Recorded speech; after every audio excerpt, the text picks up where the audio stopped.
हरे भरे जंगलों और पहाड़ियों के बीच बसे हरितग्राम के खूबसूरत गांव में भयंकर युद्ध छिड़ गया। अपने अंधेरे प्रभुत्व का विस्तार करने की चाहत रखने वाले दुष्ट राक्षसी साम्राज्य ने शांतिपूर्ण गांव पर अचानक हमला कर दिया।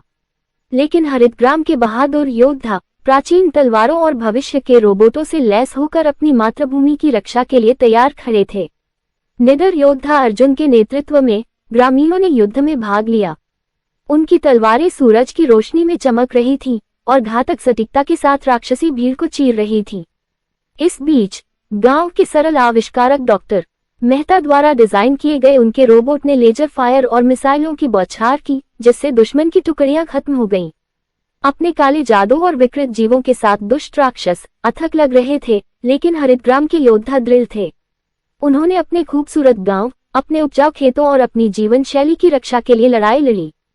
जैसे जैसे युद्ध बढ़ता गया, गांव वालों ने बढ़त हासिल करना शुरू कर दिया। दुश्मन का काला जादू हरितग्राम की एकता और दृढ़ संकल्प की शक्ति के सामने कुछ भी नहीं था। जब जीत उनकी मुट्ठी में लग रही थी, तभी राक्षस सम्राट खुद युद्ध के मैदान में प्रकट हुए। लेकिन अर्जुन ने निडर होकर अपनी चमकती तलवार के साथ सम्राट का सामना किया। अंतिम द्वंद्व बहुत जोरदार था, जिसमें दोनों पक्षों ने एक दूसरे पर वार किए और कोई भी पीछे नहीं हटा।